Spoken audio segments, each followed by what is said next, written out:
Que la grâce de notre Seigneur Jésus-Christ soit avec vous. Remercie ton Dieu qui t'a poussé à cliquer sur cette vidéo à cet instant précis. Je ne sais pas si je vais prêcher aujourd'hui, mais je sais simplement que je vais te parler à cœur ouvert.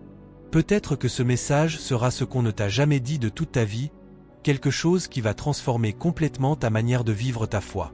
Avant de commencer, je t'invite à t'abonner à la chaîne si ce n'est pas encore fait.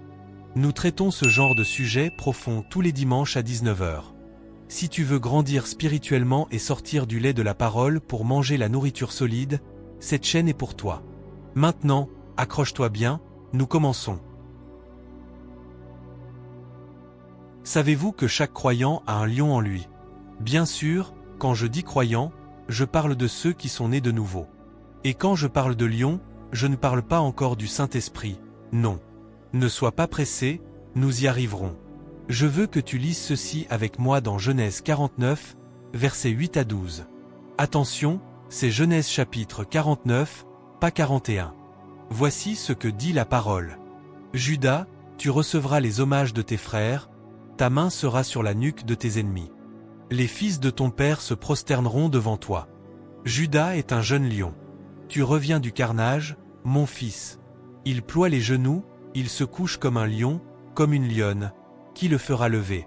Le sceptre ne s'éloignera point de Judas, ni le bâton souverain d'entre ses pieds, jusqu'à ce que vienne le Shilo, et que les peuples lui obéissent.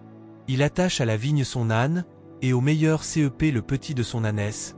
Il lave dans le vin son vêtement, et dans le sang des raisins son manteau. Il a les yeux rouges de vin, et les dents blanches de lait. Tu vois?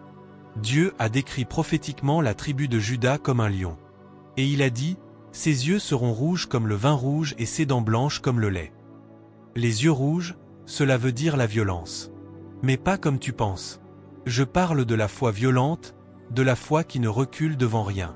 Et c'est de cela que nous allons parler aujourd'hui. Pourquoi ce sujet est-il si important?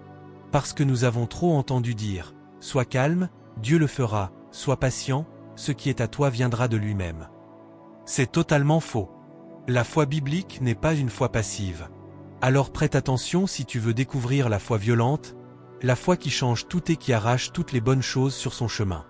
Première partie. Qu'est-ce que la foi violente? La foi violente est une croyance qui ne se laisse pas faire. C'est une forme de foi qui a la capacité de supporter l'insupportable et de croire à l'impossible avec des preuves réelles, tangibles. Ce n'est pas une foi théorique, c'est une foi qui produit des résultats concrets. Mais il est important de savoir que la foi n'est pas une théorie religieuse. C'est plutôt un mystère du royaume spirituel. Écoute bien ce que dit 1 Corinthiens 2 verset 5. Afin que votre foi fût fondée, non sur la sagesse des hommes, mais sur la puissance de Dieu. Tu vois, ta foi ne doit pas se tenir simplement dans la sagesse humaine, mais plutôt dans la puissance de Dieu. La foi est une force spirituelle pour la victoire sur toute situation contraire. La foi peut se définir également comme une force inébranlable dans le monde des esprits. Et sachez ceci, ce qui ne peut pas arrêter Dieu ne peut pas arrêter la foi. La foi est une force que rien ne peut arrêter dans le monde de l'esprit. Pourquoi? Parce que personne ne peut défier l'autorité de Dieu, de même que rien ne peut empêcher la foi dans l'accomplissement de sa mission. La foi est en collaboration directe avec la puissance de Dieu. Regarde ce que dit Romains 1 verset 16, « Car je n'ai point honte de l'Évangile, c'est une puissance de Dieu pour le salut de quiconque croit, du juif premièrement, puis du grec. » Ce verset nous décrit parfaitement la puissance de Dieu dans sa parole pour tous ceux qui croient. Donc, ce que la foi fait, c'est de convertir la parole en puissance. Et c'est ce que Jésus a dit. Quand vous croirez, vous verrez tout ce que vous direz s'accomplir. Alors frères et sœurs, si quelque chose ne va pas dans votre vie, c'est juste parce que nous ne connaissons pas comment convertir la puissance qui réside dans la parole de Dieu et la transformer en réalité dans notre vie. C'est là tout le problème. Nous avons des exemples très clairs dans la Bible qui démontrent les œuvres de la foi violente. Exemple 1. Tu te souviens de cette histoire dans Marc 2, versets 1 à 12? Laisse-moi te raconter. Jésus était dans une maison à Capernaüm, et la foule était tellement dense qu'on ne pouvait même pas s'approcher de la porte. 4 hommes arrivent avec leur ami paralytique sur un brancard. Qu'est-ce qu'ils ont fait face à cet obstacle? Est-ce qu'ils sont rentrés chez eux en disant « Ce n'est pas le moment, Dieu le fera quand il voudra » Non. Ils sont montés sur le toit, ils ont défait la toiture, et ils ont descendu le paralytique devant Jésus. C'est ça la foi violente. Une foi qui ne connaît pas d'obstacle, qui trouve toujours un chemin. Marc 2 verset 5 dit, « Jésus, voyant leur foi, dit au paralytique, « Mon enfant, tes péchés sont pardonnés. » Tu vois? Jésus a vu leur foi.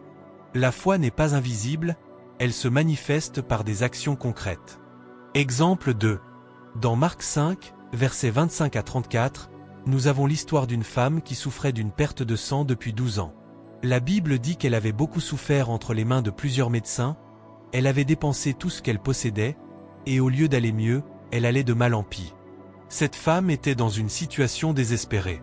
Selon la loi juive, elle était impure, elle ne devait toucher personne. Mais qu'est-ce qu'elle a fait? Elle s'est dit dans Marc 5 verset 28, « Si je puis seulement toucher ses vêtements, je serai guérie. » Malgré sa faiblesse, malgré la foule qui la bousculait, malgré la loi qui lui interdisait de toucher qui que ce soit, elle s'est débrouillée jusqu'à toucher la robe de Jésus. Et instantanément, elle a été guérie. Marc 5 verset 34 dit, « Mais Jésus lui dit, « Ma fille, ta foi t'a sauvée, va en paix, et sois guérie de ton mal. » C'est ça la foi violente. Une foi qui refuse d'accepter la défaite, qui se bat malgré les obstacles. Exemple 3. Dans Daniel 3, versets 16 à 18, nous avons l'histoire de Shadrach, Meshach et Abednego. Le roi Nebuchadnezzar leur ordonne de se prosterner devant la statue d'or, sinon ils seront jetés dans la fournaise ardente. Écoute leur réponse magnifique. Shadrach, Meshach et Abednego répliquèrent au roi Nebuchadnezzar, « Nous n'avons pas besoin de te répondre là-dessus. Voici, notre Dieu que nous servons peut nous délivrer de la fournaise ardente, et il nous délivrera de ta main, ô roi. Sinon, sache, ô roi, que nous ne servirons pas tes dieux, et que nous n'adorerons pas la statue d'or que tu as élevée. Tu as vu ça? Même si Dieu ne nous délivre pas, nous n'allons pas nous prosterner devant toi. » C'est ça la foi violente. La foi qui vous fait réagir d'une manière violente pour une bonne cause, pour défendre votre position en Dieu. Voici ce que je veux que vous sachiez sur la foi, comme la Bible le dit dans Jacques 2 verset 26, « La foi sans les œuvres est morte. » C'est comme vouloir quelque chose tout en l'évitant. La foi gentille ne marche pas. Laisse-moi te donner un exemple simple. Lorsque vous avez faim, est-ce que vous vous asseyez et priez pour que la nourriture se prépare toute seule dans la cuisine et rentre dans votre bouche? Non. Vous devez vous lever et la préparer. C'est la même théorie avec la foi. La foi marche seulement pour ceux qui sont en marche pour que ça marche. Je veux juste te faire savoir que la foi n'est pas une force gentille, ou une simple théorie religieuse. Non. La foi qui marche est une foi violente. Regarde Éphésiens 6 verset 16, « Prenez par-dessus tout cela le bouclier de la foi, avec lequel vous pourrez éteindre tous les traits enflammés du malin. » Tu vois? Le bouclier de la foi. C'est une arme de guerre, pas un coussin de confort. La foi a la capacité de refuser une situation non désirable sur la base de la parole et de la volonté de Dieu dans la vie des croyants. La foi est aussi la clé d'une vie illimitée de croissance. Jésus a dit dans Marc 9 verset 23, Jésus lui dit, « Si tu peux. » Tout est possible à celui qui croit. Et dans Jean 14 verset 12, il a dit, « En vérité, je vous le dis, celui qui croit en moi fera aussi les œuvres que je fais, et il en fera de plus grandes, parce que je m'en vais au Père. » Alors frères et sœurs, toute situation est réversible par la foi. Il n'y a aucune alternative, seulement la foi. Maintenant, comment savoir si vous avez cette foi violente? Les signes qui montrent que vous avez la foi violente, et si vous remarquez ces signes chez vous, ne vous inquiétez plus, votre victoire sur les situations non désirées est déjà garantie. Signe numéro 1, vous êtes ferme spirituellement contre les situations non désirées. Par exemple, face à une maladie excessive ou répétitive, vous refusez avec fermeté. Vous refusez les échecs comme si vous étiez en guerre contre eux, et vous n'abandonnez jamais de fournir les efforts pour le changement. C'est comme un soldat sur le champ de bataille. Il ne négocie pas avec l'ennemi, il ne fait pas de compromis. Il se bat jusqu'à la victoire. C'est ça la foi violente. Si tu te trouves dans cette description, c'est un bon signe.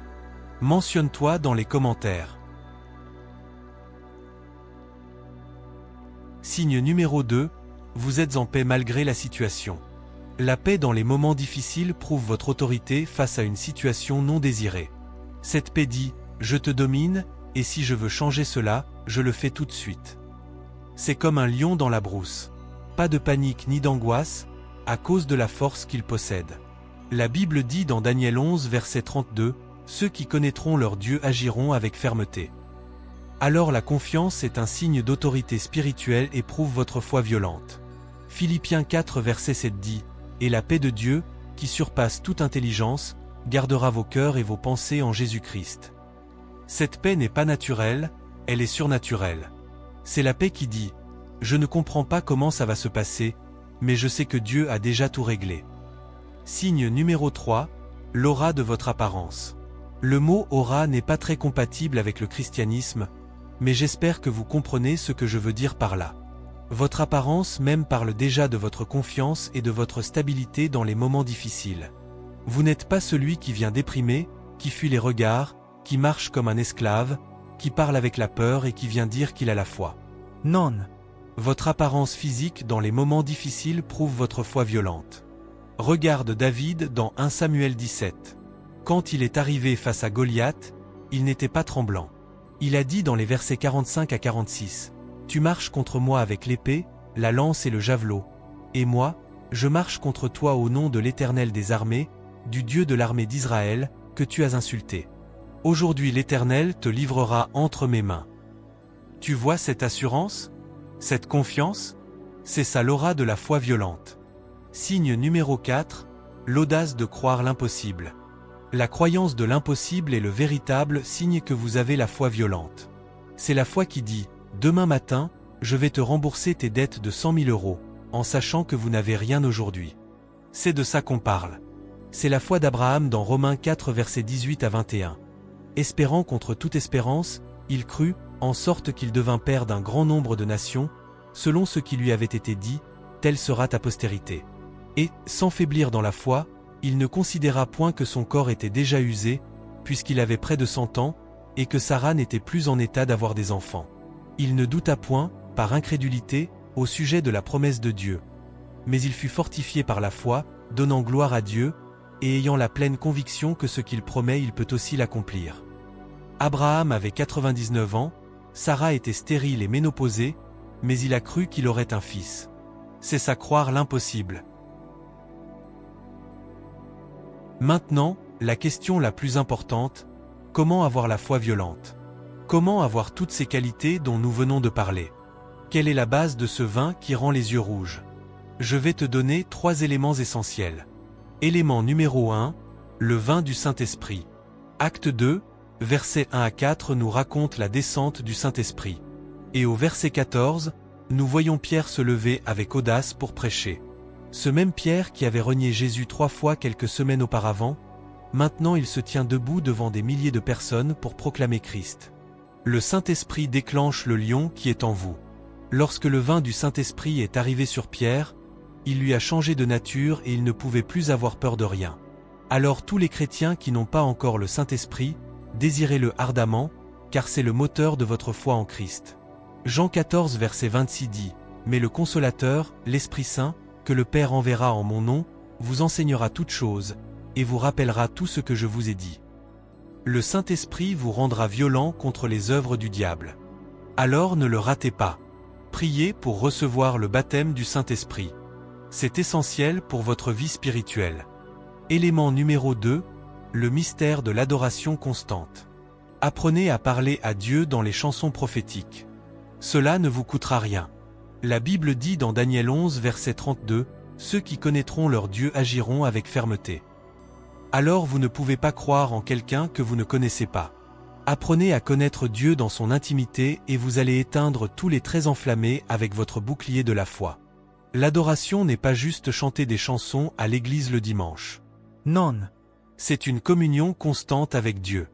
Psaume 22 verset 4 dit, « En toi se confiaient nos pères. Ils se confiaient, et tu les délivrais. » Comment se confiait-il? Par l'adoration, par la prière, par la communion constante. Quand tu passes du temps avec Dieu, tu commences à penser comme lui, à parler comme lui, à agir comme lui. Ta foi devient automatiquement violente parce qu'elle est connectée à la source de toute puissance. Élément numéro 3, le vin de la parole. Ésaïe 55 verset 11 dit « Ainsi en est-il de ma parole, qui sort de ma bouche, elle ne retourne point à moi sans effet, sans avoir exécuté ma volonté et accompli mes desseins. » La parole a un vin spirituel qui transforme tout croyant en champion pour son monde, lorsqu'il a la révélation vraie de la parole. Et n'oubliez pas qu'il y a différents niveaux de la parole. Il y a l'eau de la parole, le lait de la parole, la viande de la parole et le vin de la parole. Alors si vous traversez toutes ces étapes de la parole et atteignez le vin de la parole, votre foi sera inébranlable. Rien ne pourra vous bouger ni vous faire douter de la puissance de Dieu dans votre vie. Lorsque Jésus parlait de la parole, il a utilisé l'image de la graine dans Marc 4. Et comme toi et moi nous savons que toute graine qui est plantée tôt ou tard porte du fruit. Pas seulement un fruit, mais plusieurs fruits. Alors frères et sœurs, continuez de planter le grain de la parole dans votre esprit. Le jour où vous serez défiés, il répondra. Hébreux 4 verset 12 dit « Car la parole de Dieu est vivante et efficace, plus tranchante qu'une épée quelconque à deux tranchants, pénétrante jusqu'à partager âme et esprit, jointure et moelle, elle juge les sentiments et les pensées du cœur. » Alors j'espère que nous sommes arrivés à la fin de cette vidéo. Ça semble un peu long, mais il fallait que je te fasse savoir ce que le Seigneur a mis dans mon cœur. Si tu es resté jusqu'à la fin de cette vidéo, fais-le moi savoir dans les commentaires en écrivant lequel des points t'a vraiment touché. Je veux que tu mentionnes dans les commentaires ce à quoi tu résistes en ce moment. Peut-être la pauvreté, la maladie, l'échec, la stagnation. Mentionne-la avec une violence spirituelle. Déclare ta guérison maintenant avec une foi violente, comme Daniel et ses amis. Mais toi qui nous regardes et qui as un défi en ce moment, sache que Dieu ne peut rien te faire tant que tu n'as pas confessé Christ. Tous ces principes de foi violente ne fonctionnent que pour ceux qui sont en Christ. Alors si tu veux donner ta vie à Jésus pour que tout ce dont nous venons de parler puisse porter du fruit dans ta vie, fais cette prière avec moi maintenant. Seigneur Jésus, je reconnais que je suis un pécheur. Je crois que tu es mort sur la croix pour mes péchés et que tu es ressuscité le troisième jour. Je te demande de me pardonner tous mes péchés. Entre dans mon cœur et deviens mon Seigneur et mon Sauveur. Je renonce à toute alliance avec les ténèbres. À partir d'aujourd'hui, je suis une nouvelle créature en Christ. Remplis-moi de ton Saint-Esprit et donne-moi la foi violente pour vaincre tous les obstacles dans ma vie. Au nom de Jésus, Amen. Si tu as fait cette prière, écris Amen dans les commentaires. Bienvenue dans la famille de Dieu. N'oublie pas de t'abonner à la chaîne et d'activer la cloche de notification pour ne rater aucune de nos vidéos. Que Dieu te bénisse abondamment. À dimanche prochain, 19 h.